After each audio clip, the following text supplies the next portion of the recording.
নমস্কার, dream destiny অনুষ্ঠানে আপনাদের সবাইকে অনেক অনেক স্বাগত জানাচ্ছি। ড্রিম ডেস্টিনি আমাদের একটা তথ্যমূলক অনুষ্ঠান এবং বিশেষ করে বলবো ড্রিম ডেস্টিনি অনুষ্ঠানের মধ্যে আমাদের অনেক কিছু পাওয়ার থাকে, অনেক কিছু জানার থাকে এবং যেগুলি আমাদের জীবনকে অনেকটা বেশি সমৃদ্ধশালী করে। কারণ জ্যোতিষ চর্চা, বাস্তু চর্চা এই শব্দগুলোর সঙ্গে আমরা যুক্ত হতে পারি, কিন্তু কি এর মধ্যে কি এর গুরুত্ব রয়েছে, কতটা এর তথ্য রয়েছে, কতটা এর মধ্যে পড়াশোনা লুকিয়ে রয়েছে, ড্রিম ডেস্টিনি অনুষ্ঠানটা সব থেকে বড় প্রমাণ। আজকে একটা কথা বলবো যে আমরা সাধারণ যারা মানুষ রয়েছে আমাদের মধ্যে একটা সবসময় অ্যাংজাইটি কাজ করে। আমরা সবসময় বলি আমি খুব অ্যাংজাইটিতে রয়েছি, বা আপনাদের ওপারে যারা রয়েছেন অনেকেই বলেন যে আমরা খুব অ্যাংজাইটিতে রয়েছি, আমরা খুব চিন্তার মধ্যে, খুব ওয়ারিড কোনো একটি বিষয়ে। ধরে নিন আমি আমার সন্তানের ক্ষেত্রেই বলছি, আমরা গার্জিয়ানরা বেশিরভাগ সময় বলি যে আমার ছেলে বা আমার মেয়ে ঠিক কীভাবে জীবনে প্রতিষ্ঠিত হবে আমি এই নিয়ে খুব ওয়ারিড, খুব চিন্তিত। আমি খুব অ্যাংজাইটির মধ্যে রয়েছি যে তারা আদৌ জীবনে প্রতিষ্ঠিত হতে পারবে কিনা। এই স্টুডেন্টস বা পড়ুয়াদের প্রসঙ্গ যখন এলো, আপনাদের বলে রাখি কলকাতার বুকেই প্রথম স্টুডেন্ট সেমিনার হতে চলেছে 28শে অগস্ট, যেখানে এই যে অ্যাংজাইটি স্টুডেন্টসদের ভবিষ্যৎ নিয়ে, তাদের জীবনে প্রতিষ্ঠা নিয়ে, সেইটা কিন্তু থাকবেন না। তার কারণ হচ্ছে এই সমস্ত পড়ুয়াদের, যে স্তরেরই পড়ুয়া হোক না কেন, এই পড়ুয়াদের কনসেন্ট্রেশন লেভেল বাড়ানো, মেমরি পাওয়ার বাড়ানো, তাদের ফোকাস বৃদ্ধি করা এবং তাদের ব্যবহারে যাতে সুন্দর ভারসাম্য বা ব্যালেন্স থাকে সেই দিকে প্রশিক্ষণ দেওয়া, তাদের পারফরমেন্সের যাতে অগ্রগতি হয়, যাতে তাদের সঠিক অ্যাটিটিউড নির্মাণ করা যায় এবং ক্যারিয়ারে তাদের প্রগ্রেস হয়, এই টোটাল বিষয়টি কিন্তু প্রশিক্ষণের মাধ্যমে, বিশেষ প্রশিক্ষণের মাধ্যমেই শেখানো হবে স্টুডেন্টসদের। ফলে তাদের কাছে পুরো বিষয়টা একটা স্বচ্ছ হয়ে যাবে, তারা কি চাইছে, তাদের ক্যাপাসিটি কতটা এবং সেই ক্যাপাসিটি বেসিসে তাদের চাহিদা পূরণ কিভাবে তারা নিজেরাই করতে পারবে। কারণ এবং সেখানে অবশ্যই বাস্তু রয়েছে, নাম্বার রয়েছে, ডেট অফ বার্থের সংখ্যা রয়েছে, অনেক কিছুই রয়েছে এবং সেইখানে কিন্তু ডেফিনিট করে গার্জিয়ানরাও থাকবেন, তাদের কাছেও একটা সম্যক ধারণা তৈরি হবে এই বিশেষ স্টুডেন্ট সেমিনার, যেখানে পড়ুয়াদের একটা সুন্দর ভবিষ্যৎ উপহার দেওয়া অবশ্যই সম্ভব হবে এই সেমিনারে। তো এই যে অ্যাংজাইটি কথা বলছি, আমরা সবসময় অ্যাংজাইটি শব্দটার সঙ্গে খুব ওতপ্রোতভাবে জড়িত, কিন্তু কি এই অ্যাংজাইটি, কেন আমার জীবনে অ্যাংজাইটি আসে? আমার জীবনে প্রচুর পরিমাণে আতঙ্ক, প্যানিক, আমি ওয়ারিড, যে কোনো বিষয়ে আমি খুব টেনশানে ভুগি, আমি মনে করছি যে আবার এই কাজটা হবে না, আমার হবে তো, এত নেগেটিভিটি আমাকে ঘিরে ধরেছে। তো একটা অ্যাংশাস ব্রেনের পিছনে প্রচুর নেগেটিভিটি কাজ করে। তো সেইখানে দাঁড়িয়ে আমরা কখনো কি ভাবি যে আমার এই অ্যাংজাইটি বা আমার এই অ্যাংশাস ব্রেনের ক্রিয়েটারকে? কখনো এটা ভাবি যে আমার যে ডেট অফ বার্থকে আমি ক্যারি করে চলেছি, সেই ডেট অফ বার্থের সংখ্যা, কোনোটার অনুপস্থিতি, কোনোটার আধিক্য, কোনোটার কম উপস্থিতি, সেগুলো বা আমি যে বাস্তুতে রয়েছি সেই বাস্তু এই অ্যাংশাস ব্রেনের ক্রিয়েটার? আমরা কখনোই ভাবি না, কিন্তু অবশ্যই ভাবতে হবে। তার কারণ এই ড্রিম ডেস্টিনি অনুষ্ঠান কিন্তু প্রতি পরতে আমাদেরকে অ্যাওয়্যার করছে যে ঠিক কি কি কারণে এই ধরনের বিষয়গুলো আমাদের জীবনে যুক্ত হয়ে যায় এবং আমরা অনেকটা পিছিয়ে যাই, আমাদের এগিয়ে যাওয়ার থেকে মানসিকতার দিক থেকে আমরা অনেকটা পিছিয়ে যাই। আমাদের অ্যাংশাস ব্রেন আমাদের উইল পাওয়ার ডিস্ট্রয় করে, আমাদের অ্যাংশাস ব্রেন আমাদের যে কোনো কিছুর ভালো একটা পজিটিভ থিঙ্কিং সেটাকে ডিস্ট্রয় করে এবং আমাদের ওয়ারিড, আমাদের প্যানিক, আমাদের ফোবিয়া, যে কোনো বিষয়ে একটা আতঙ্কে থাকা, সেগুলোকে ক্রিয়েট করছে কিভাবে? আমার প্রাণের, শখের, স্বপ্নের যে বাস্তুতে আমি থাকছি, যেটা বাস্তু বলবো না, আমার যে ঘর, যে বাড়িতে আমি থাকছি, আমার স্বপ্নের গড়া বাড়ি, সেই বাড়ির বাস্তু কখনো আমাকে এই জিনিসটার মধ্যে ঠেলে দিচ্ছে না তো? আমার জীবনে কোনো নির্দিষ্ট সংখ্যা বা বেশ কিছু সংখ্যা আমাকে এটা ঠেলে দিচ্ছে না তো? সেগুলো আমরা কিন্তু জানার চেষ্টা করব, কারণ আজকের ড্রিম ডেস্টিনি অনুষ্ঠানে আমরা সেইটাই খোঁজার চেষ্টা করছি যে একটা অ্যাংশাস ব্রেন, একটা ফিয়ার, যেখানে আমাদের প্যানিক, আমাদের ফিয়ার, আমাদের ফোবিয়া, আমাদের ওয়ারি, এগুলো কাজ করছে, এগুলোর থেকে আমরা বেসিক্যালি বেরোবো কিভাবে? যদি বাস্তু এর মধ্যে দায়ী থাকে, যদি আমাদের সংখ্যা এর মধ্যে দায়ী থাকে, আমাদের ডেট অফ বার্থের মধ্যে, তাহলে যদি এরা দায়ী থাকে তাহলে ডেফিনেট করে এরাই আমাদেরকে বার করতে পারবে এই সমস্ত সমস্যা থেকে, বা আমাদের অ্যাংশিয়াস ব্রেন থেকে আমাদের একটা ফুললি 180 ডিগ্রি ঘুরে গিয়ে একটা পজিটিভ ব্রেন আমাদেরকে দিতে পারে কিভাবে। এগুলো নিয়ে আমরা আলোচনা করবো এবং আমাদের সঙ্গে রয়েছেন অবশ্যই স্যার শ্রী মণি ভাস্কর। অনেক স্বাগত জানাবো আপনার অনুষ্ঠানে। হ্যাঁ, নমস্কার। অ্যাংজাইটি নিয়ে কথা বলবো আজকে। অবশ্যই বাস্তুতে কীভাবে এর দ্বারা প্রভাবিত হয় এবং সংখ্যা কিভাবে আমাদের জীবনে ইম্প্যাক্ট ফেলে, অবশ্যই এটা বলবো। তার আগে এটা বলবো যে আমরা একটা সমাজবদ্ধ জীব, সমাজের বেড়ি, পারিবারিক শেকল বা বিভিন্ন ক্ষেত্রে অনেক কিছু কৈফিয়ত আমাদেরকে নানাভাবে প্রভাবিত করে এবং এর জন্য নানা রকম চর্চা হয়। চর্চা থেকে আমরা নিজেদেরকে দূরে রাখার চেষ্টা করি। প্রথম জীবনে, মানে প্রথম যখন মানুষের সভ্যতা তৈরি হয়, তখন সেই সময় বাড়ির কোনো দরজা ছিল না। তারপর মানুষ আস্তে আস্তে ভয় পেতে আরম্ভ করলো, অত্যাচারিত হলো, নিপীড়িত হলো, উত্ত্যক্ত হলো, প্রসন্নতা চলে গেল। ফলে তখন মানুষ আস্তে আস্তে দরজা তৈরি করলো। দরজাতেও শান্তি এলো না। তারপরও অসৌজন্যতা, উত্ত্যক্ত ভাব বা নানা রকম বিপদ, নানা রকম অত্যাচার, এগুলো মানুষের উপরে এলো। মানুষ তখন দরজায় তালা লাগাতে শিখলো। তারপর হলো না, মানুষ তারপর কুকুর রাখলো, তারপরে গার্ড রাখলো, এখন এসছে সিসিটিভি। তাতেও মানুষের শান্তি নেই। কারণ আজকে যত বিবর্তন হচ্ছে, সেই প্রথম জীবনের যে ডিএনএ যেটা আমাদের শরীরের মধ্যে গুঁজে দেওয়া হয়েছিল, সেই শুরুতে মানুষ মৎস্য শিকার করত, পশু শিকার করত, এবং সেই মুহূর্তে পশুর অ্যাটাক, ঠিক সময় খাবার না পাওয়া, তার চিন্তা, এবং সেই সময় থেকে মানুষ যেহেতু আস্তে আস্তে ভাব বিনিময় করতে আরম্ভ করলো সংসারের জন্য, খাদ্য সংগ্রহ ইত্যাদিতে, একটা টেনশন আসতে আরম্ভ করলো। সেখান থেকে কিন্তু অ্যাংজাইটির বীজ বপন হয়েছে। এটা আজও চলছে। আজকে হয়তো পশুর বা সাপত জন্তুর প্রভাব সেই মাত্রায় নেই, সাপের কামড়ের ভয় হয়তো আমাদের নেই, বাঘসিংহ এসে কামড়ে আমাদেরকে খেয়ে নেবে সেই ভয়টা নেই, কিন্তু আজও অ্যাংজাইটির ভয় রয়েছে। আজ থেকে 2-2.5 বছরের আগে একটি খবর কাগজের একটি পেপারের একটি অংশ বলছি, একটু এক্স্যাক্ট উল্লেখ না করে বলছি, একটু আড়াল রেখে বলছি। কোন একজন বিশিষ্ট মানুষ সমাজের, তিনি এরই প্রফেশনে রয়েছেন। ভবানীপুরের ব্যাপারটি, গল্পটি পেপারে আমরা পড়েছি, একটু মনে করলে পাওয়া যাবে।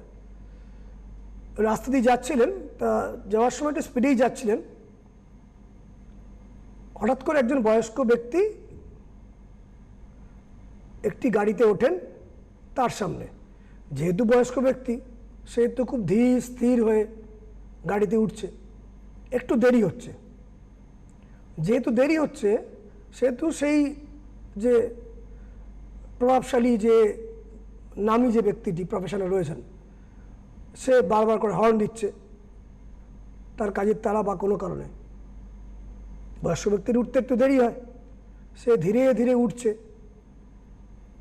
এবং তার জন্য পুনর্বার হর্ন। যখন হর্নটা দিচ্ছে, তা সত্ত্বেও বয়স্ক ব্যক্তির পুরোপুরি ওঠা হয়ে ওঠেনি। তখন সেই ব্যক্তি গাড়িটাকে ধাক্কা মারছে।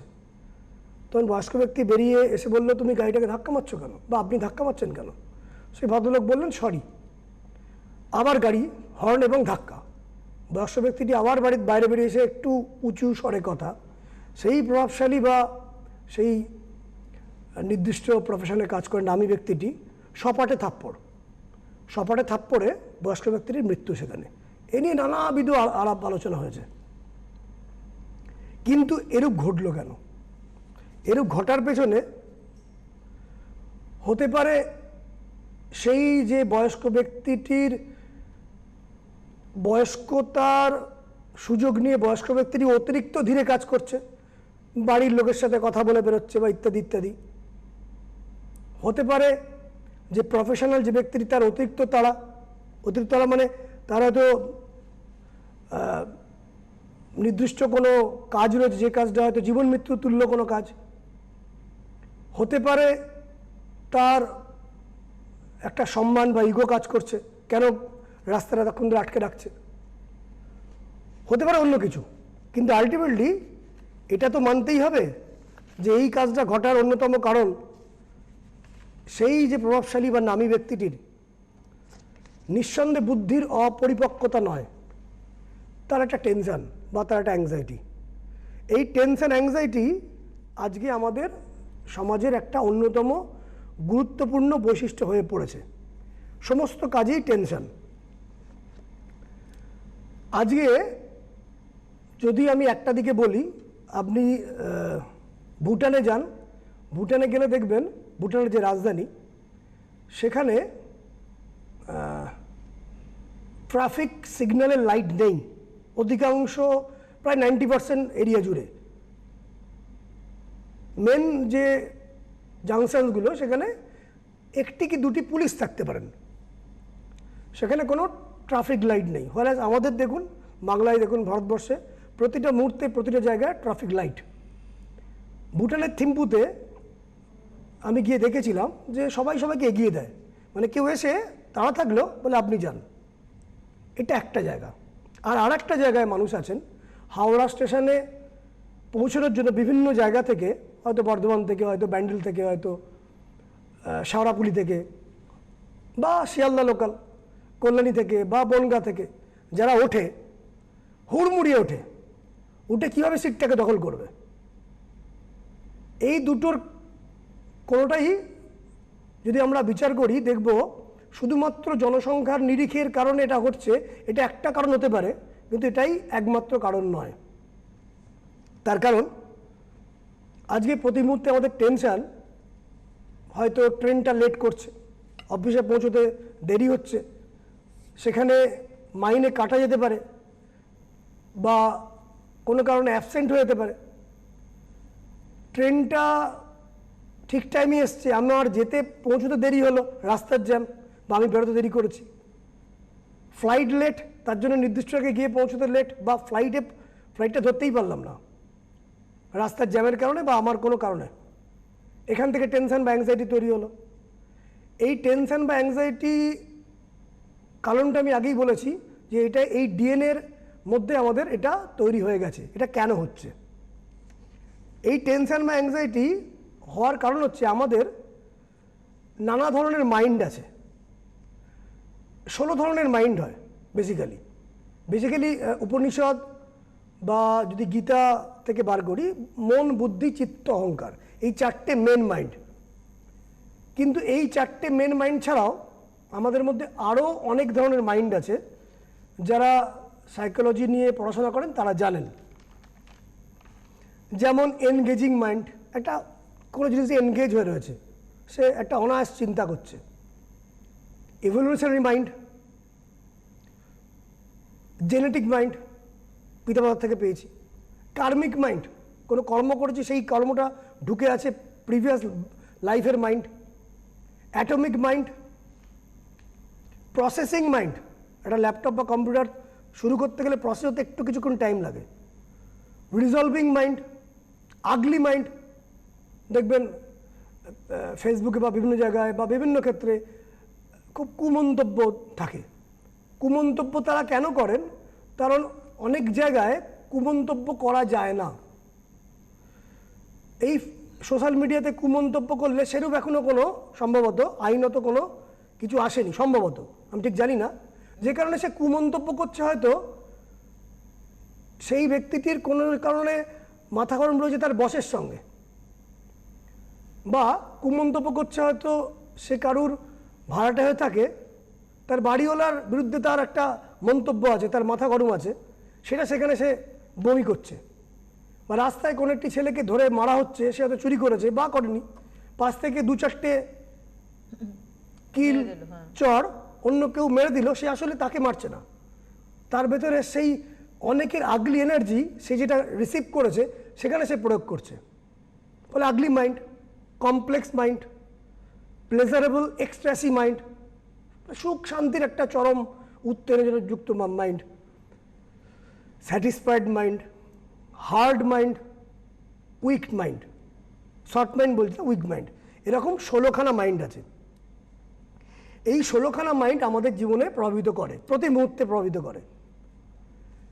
আমি যখন বা আপনি যখন বা কেউ যখন ডিপ্রেশনে আছে, বুঝবেন আপনি বর্তমানে নেই, ভবিষ্যতেও নেই, আপনি অতীতে আছেন। কোনো একটা কারণে, কোনো কারণে আপনি ভয় পাচ্ছেন, সেটা ভয়, ফিয়ার কমপ্লেক্স তৈরি হচ্ছে, তার মানে আপনি অতীতেও নেই, প্রেজেন্টেও নেই, ফিউচারে আছেন। স্যাটিসফাইড তখনই হওয়া সম্ভব যখন মানুষ প্রেজেন্টে থাকে, কিন্তু এই প্রেজেন্টে থাকা যায় না, তার কারণ আমাদেরকে অনেক সময় স্ট্যান্ডার্ডকে ধরে রাখতে হয়। আমাদের social standard, economical standard, mental standard, spiritual standard, educational standard. অনেক সময় মধ্যবিত্ত পরিবার অতি উচ্চবিত্ত হওয়ার উদযাপনের নিরিখে তারা বড় বড় খরচার দিকে এগিয়ে যায়, কিন্তু মাথায় চাপ থাকে ইএমআইয়ের, সংসার খরচা, বাচ্চার পড়াশোনার খরচা। হয়তো মলে গেল বাচ্চাকে নিয়ে, সামান্য কিছু কিনবে, পকেটে প্রচুর টাকা নেই, সেখানে পাশ থেকে কোনো একজন ব্যক্তি তার স্ত্রীর জন্য হয়তো 85,000 টাকার শাড়ি কিনছে কোনো নির্দিষ্ট নামী কোনো বুটিকের থেকে, বা সে সেটা দেখলো, সঙ্গে তার স্ত্রীও রয়েছে, সেই ইকোনমিক্যাল চাপ, অ্যাংসাসনেস, বা একটা জ্যাকেট ঝুলছে যার দাম 1,25,000 টাকা, সেটা সে কিনতে পারছে না, তার সেই অ্যাংজাইটি বা চাপ তৈরি হচ্ছে। এই স্ট্যান্ডার্ড ধরে রাখার জন্য সে হঠাৎ করে সেগুলো করতে না পেরে মেন্টালি ভেঙে পড়ছে, সেখান থেকে অ্যাংজাইটি তৈরি হচ্ছে।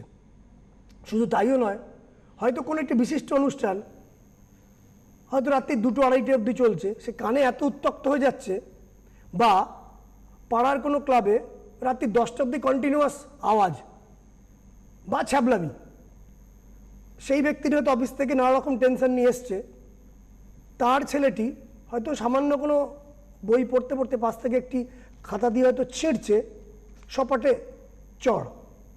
চড়ের কারণ কিন্তু শুধুমাত্র ওই কাগজটি ছেঁড়ার কারণ নয়, অফিসের চাপ এবং চারপাশের চাপ। এই চাপগুলো কেন সে রক্ষা করতে পারছে না? তার কারণ মানুষ তার নিজস্ব মহিমায় নেই। মহাভারতের বনপর্বে যক্ষ বা ধর্মরাজ যুধিষ্ঠিরকে জিজ্ঞাসা করেছিলেন, বলো তো কয়েকটা প্রশ্নের মধ্যে, তবে তোমাকে মুক্তি দেবো, তোমাদের ভাইদের বাঁচিয়ে দেবো। সে গল্পটা বলছি না, তার মধ্যে 3টি কোশ্চেন খুব ভাইটাল। একটা কোশ্চেন, বলো তো পাপ কি, বলো তো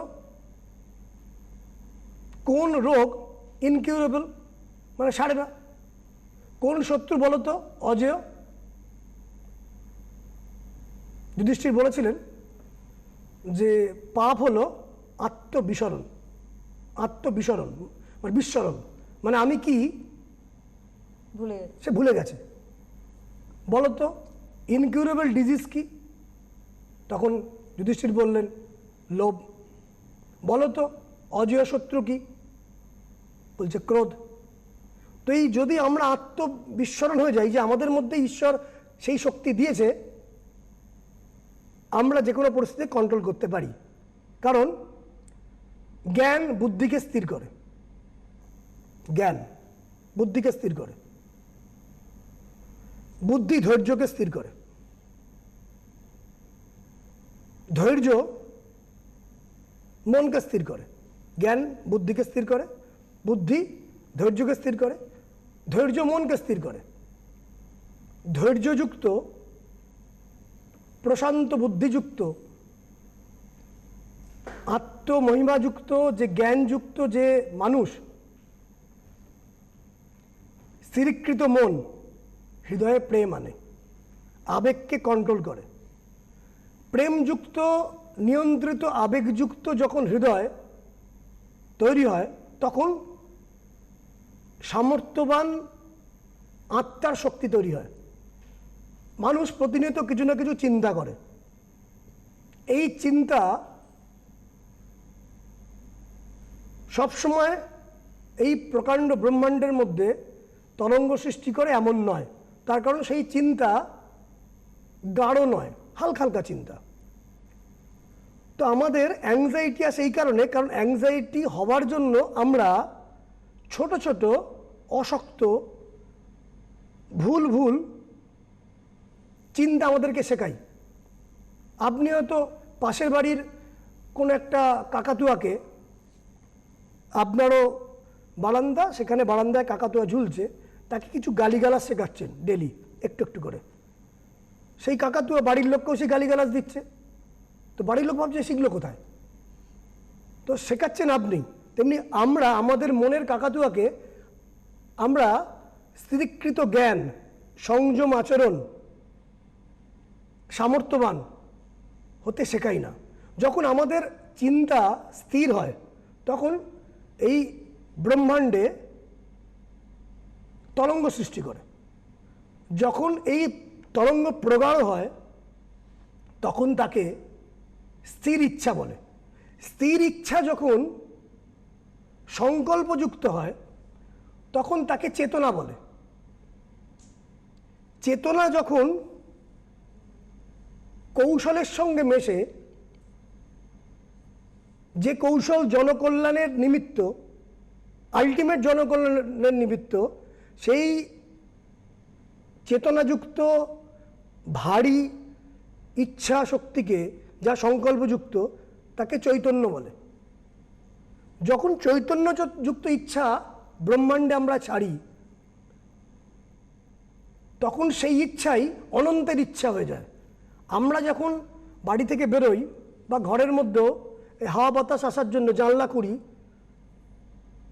দরজা বা জানলা খুলি, তেমনি আমাদের মনের জানলা মধ্যে সেই অনন্ত, সেই ব্রহ্মাণ্ডের ইচ্ছা, যেটা আমার ইচ্ছা, তার সাথে এক হয়ে যায়। তখনই এক হয়ে যায় যখন আমার সম্পূর্ণ ইচ্ছা, উপলব্ধি, কৌশলযুক্ত, নিয়ন্ত্রিত, সমর্পিত, অভ্যাসযুক্ত আবেগ যখন কোনো ইচ্ছা প্রয়োগ করে, যখন সেই ইচ্ছা প্রয়োগ করা হয়, তখন সামনেওয়ালা ব্যক্তি, যাদের থেকে কোনো টেনশন বা অ্যাংজাইটি আসতে পারে, সেটা সমাজ হোক, সেটা বন্ধু হোক, সেটা মা হোক, সেটা পিতা হোক, সেটা স্ত্রী হোক, সেটা পুত্র হোক, সেটা কন্যা হোক, সেটা কাজের জায়গা হোক, সেরকম কোনো ভাইব্রেশন তৈরি করতেই পারে না। কারণ তার আগেই আমি সেই প্রকাণ্ড ইচ্ছা প্রয়োগ করে দিয়েছি। প্রকাণ্ড ইচ্ছা যখন প্রয়োগ করা হয়, তখন সাহস এবং সার্ভনেস, কারেজ এবং সার্ভনেস দুই আসে। হৃদয়ের জ্যামিতি, ব্রহ্মাণ্ডের জ্যামিতি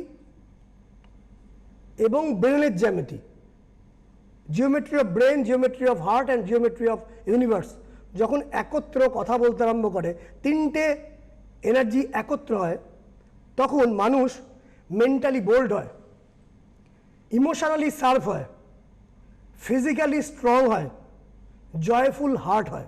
তখনই সামঞ্জস্য বিধান হয়। আর এই সামঞ্জস্য বিধান করতে পারলেই অ্যাংজাইটি চলে যায়। কিন্তু যে কথাগুলো বললাম, এটা এত সোজা নয়।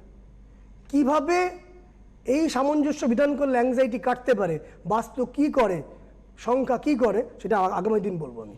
অবশ্যই আগামী দিনে এই বিষয়ের উপরে আমরা আলোচনায় থাকবো কন্টিনিউয়েশন পার্টে। অনেক ধন্যবাদ জানাবো স্যারকে, ধন্যবাদ আপনাদের জানাই, নমস্কার। নমস্কার।